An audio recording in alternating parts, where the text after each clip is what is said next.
Good day. My name is Dr. Renee Dufault. I am the current chairwoman of the American Society of Nutrition's Nutrient-Gene Interactions Research Interest Group. Today, I am going to give a presentation that is similar to the one I gave this year at the ASN conference. Thank you in advance for listening to today's presentation on the role of diet in exacerbating or mitigating lead exposure.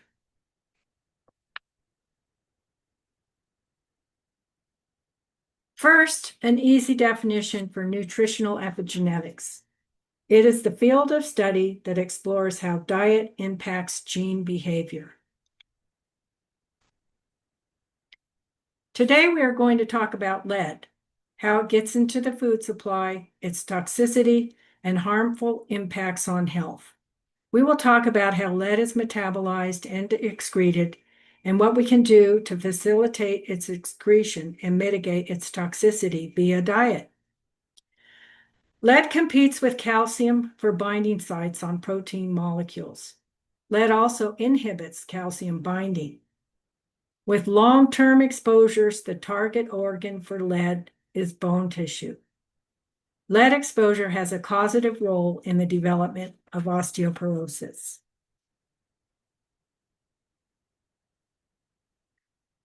The main route of exposure to lead is diet. Lead is highly permeable and can cross the placenta, blood-brain barrier, and is found in breast milk. It is generally recognized now that there is no safe level of exposure to lead in the case of child neurodevelopment. The CDC states that no safe level of exposure has been found. The link between lead exposure and cognitive impairment in both children and adults is widely known.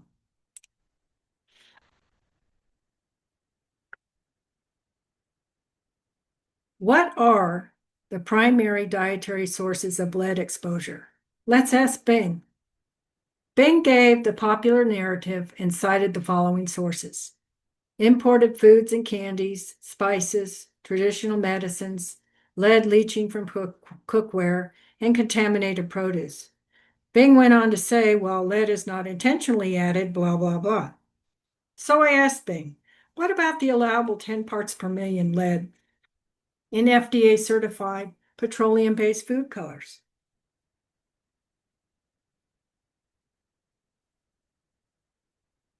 Bing said, he sputtered, and then said, "You're right. According to Title 21 of the Code of Federal Regulations, certified food colors can contain up to 10 parts per million lead per batch. This regulatory limit is designed recognizing that even though these synthetic dyes may contain trace amounts of lead, their use in food is highly controlled. The rationale behind allowing up to 10 parts per million lead lies in a risk-based assessment where the actual intake of lead from such additives remains extremely low in the context of a typical diet, even for more vulnerable populations like children. Nonetheless, regulatory agencies continuously review and update these thresholds as new scientific data becomes available. So then I asked Bing, well, what about the synergistic impacts of heavy metal co-exposures in conducting risk assessments? Let's think deeper, Bing. Bing said, when conducting risk assessments, it's increasingly recognized that assessing each heavy metal in isolation does not capture the full picture. In real-world environments, multiple heavy metals are often found. Current regulatory approaches are evolving to include cumulative risk assessments that better reflect the real-world complexities of metal co-exposures. More research is needed to define safe combined exposure levels. So if you are following my logic here, all these years of lead exposure and co-exposures to other heavy metals in our food supply via petroleum-based food colors and other food ingredients have occurred in a vacuum. The decisions to allow these co-exposures were made without considering the real-world toxicity factors of synergism or nutritional epigenetics, which is how what we eat directly impacts our gene behavior. So what are we eating that delivers real-world heavy metal co-exposures? Let's look at real-world co-exposures that occur every day in our food supply by eating ultra-processed foods. So vegetable oils have the processing method, according to the Vegetable Oil Manufacturing Group in Europe, says that mercury has been found. Petroleum-based food coloring, yellow 5, yellow 6, red 40, blue 1 are examples of these food colors. They are the certified food colors and allowed to contain up to mercury, 1 part per million, lead, 10 part per million, and arsenic, 3 part per million. Sodium benzoate it has the allowable 1 part per million mercury, 2 parts per million lead.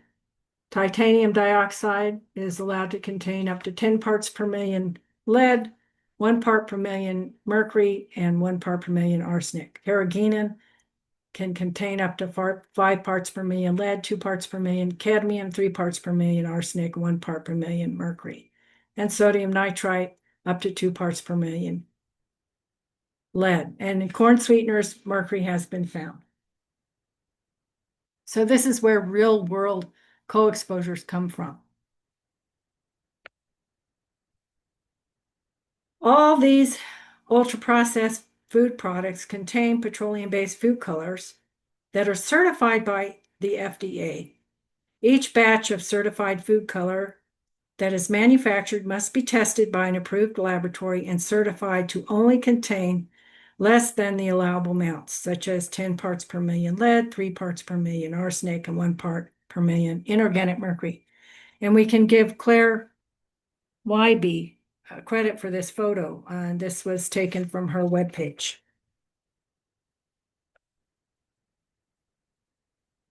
It seems that some ultra-processed foods are a likely source of heavy metal exposure. Few studies have been conducted on the issue. Kahn et al. Found heavy metal concentrations in foodstuffs eaten by adults and children matched the heavy metal levels found in their blood. We found blood inorganic mercury is directly associated with glucose levels in the human population and may be linked to processed food intake. The more processed food you eat, the higher your inorganic blood mercury levels and the higher your glucose levels.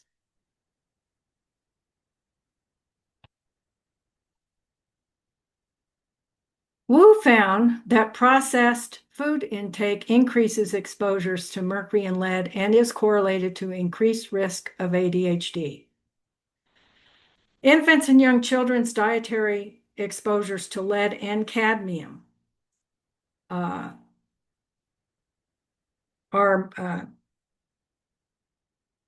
occur from food and infant formula.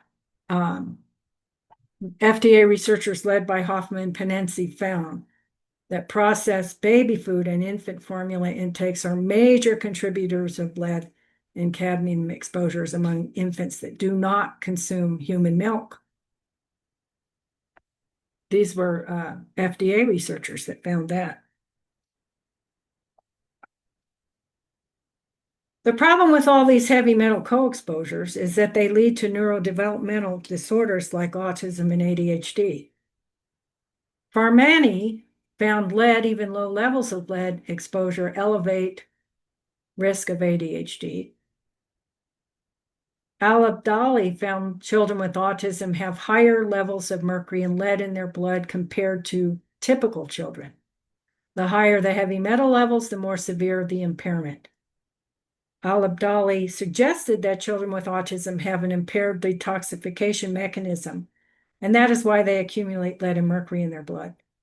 The accumulation of heavy metals in blood leads to oxidative stress and the destruction of red blood cells, which is associated with symptoms of autism. The image here shows a simplified blood cell undergoing oxidative stress when it is exposed to lead, mercury, and organophosphate pesticide residues, We are now going to talk about the detoxification mechanism for mercury and lead. For the detoxification of lead and mercury, both metals require the MT transporter gene to function properly. Metallothionein, or MT, is a zinc-dependent chelator protein that responds to specific stimuli, such as lead, arsenic, mercury, or cadmium.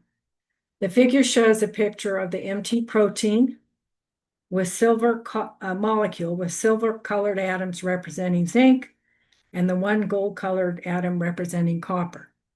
The zinc to copper ratio is important and has been studied in children with autism. We don't have time to go into any more detail on how this molecule works, except to say that the chelation happens in the liver after binding to heavy metal ions. As the chelation occurs, the metallothionein is degraded and zinc is rapidly released from it. New metallothionein is then produced if and only if dietary zinc is sufficient. The red ribbon represents selenium, which serves as an important role, an antioxidant role during heavy metal chelation. So it should be clear that metallothionein is a zinc-dependent gene, and exposures to heavy metals require that the metallothionein gene function properly in order to detoxify them. To ensure your body has enough zinc to build the metallothionein protein, one must stay away from zinc-depleting substances such as alcohol and high fructose corn syrup. Skolny showed that alcohol abuse can induce zinc deficiency that impairs the body's ability to detoxify heavy metals.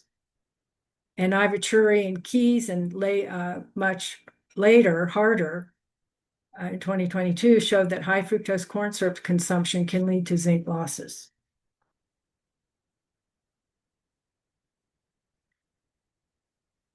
To further detoxify the body of lead contamination, one must also eliminate all known or probable sources of dietary lead exposure.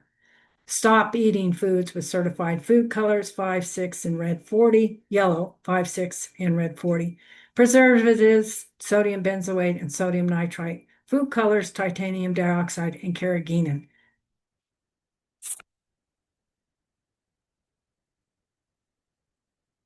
When trying to lower blood lead levels, it is important to ensure your diet is rich in zinc and iron, especially during pregnancy. These elements play an essential role in lead metabolism. Zinc deficiency can lead to anemia and iron deficiency when lead is present. Lead replaces zinc on the heme enzymes where the iron is located.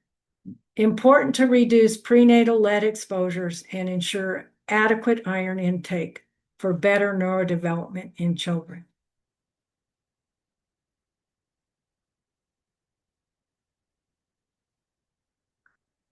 When trying to lower blood lead levels, it is also important to ensure your diet is rich in calcium, especially during pregnancy. When calcium intake is low during pregnancy, lead is released from the mother's bones. Prenatal dietary calcium supplementation is associated with reduction in blood lead. Moringa is a wonderful source of calcium. Dietary calcium is essential for reducing lead levels.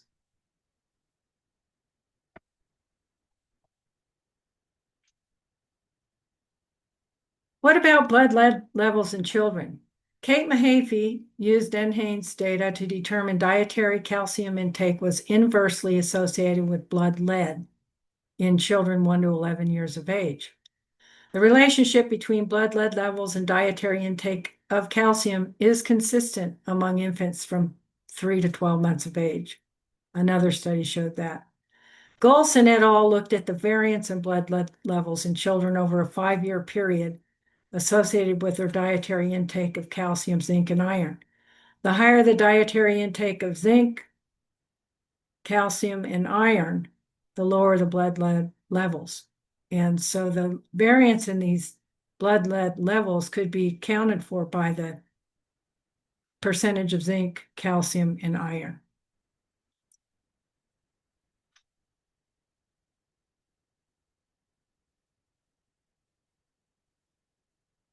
Cordes et al. Found nutritional status and diet are predictors of children's lead concentration in blood and urine.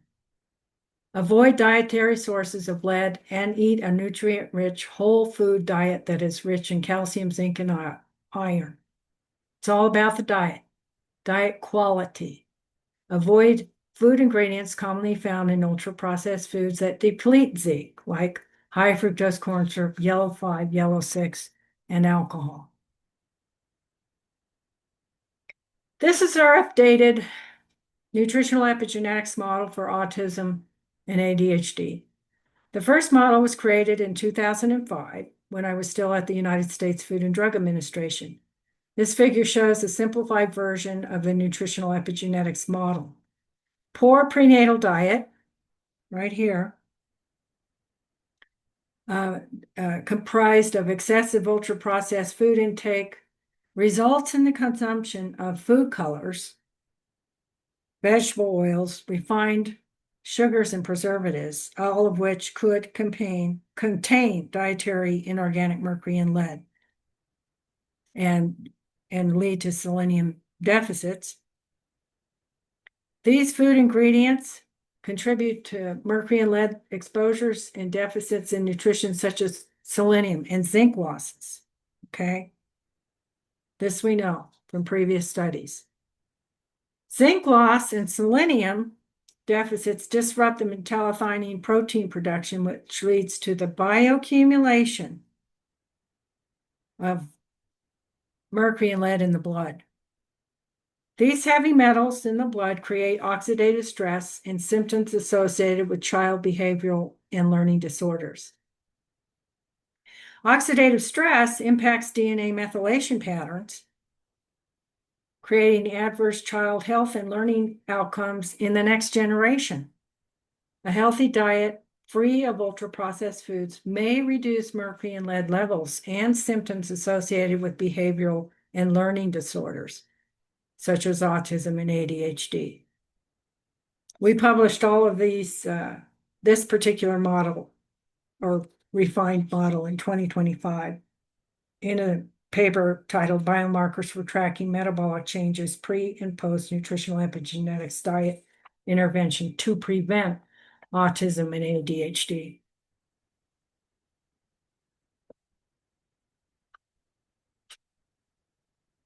So I want to disclose that I was an FDA whistleblower and retired early to publish my findings of mercury and high fructose corn syrup at the end of 2007. And as I stated earlier, my name is Renee Dufault, Dr. Renee Dufault. And I worked at the FDA for 9 of my 16 years in the United States Public Health Service. While I was working there, I was investigating the mercury cycle as part of my job. And I accidentally found out that there was mercury residue in the manufactured food product known as high fructose corn syrup. At the time, the USDA reported each American was eating on average 60 pounds of high fructose corn syrup per year. That seemed like a lot of corn syrup to me, and I felt the potential mercury exposures were a danger to pregnant women, infants, and children. The FDA did not agree with me, so I retired early from my career on December 31st, 2007 to publish my findings of mercury and high fructose corn syrup. Since my retirement and the publication of those original findings, I've been busy working with my collaborators at the Food Ingredient and Health Research Institute to follow the line of research I started at the FDA. Our line of research is now known as nutritional epigenetics. We study the impact of dietary heavy metal co-exposures on gene behavior and child neurodevelopment and health outcomes. The Food Ingredient and Health Research Institute was founded in 2010 by myself and my collaborators. It is a federally recognized 501(c)(3) tax-exempt organization. We have no paid employees and do not accept donations from Big Food. Our mission is to conduct research on the harmful effects of ultra-processed food ingredients on child health and learning. I'd like to acknowledge our thanks to the NGIR Nutrient Gene Interaction Research Interest Group and members who inspired me to provide this presentation at the American Society of Nutrition Conference. I want to thank Jillian Heshaw of the nonprofit Farms organization who donated money to the Food Ingredient and Health Research Institute so that I could travel to this conference and share my knowledge with the participants and with you all. And I want to thank the directors and members of the Food Ingredient and Health Research Institute who continue to support the line of research we now know as nutritional epigenetics. So everything I have said in this presentation, I cite references and they're listed in the end of this. So you can slow down the video to be able to go back and visit these references. So thank you so much for listening, and I hope that you find this information helpful.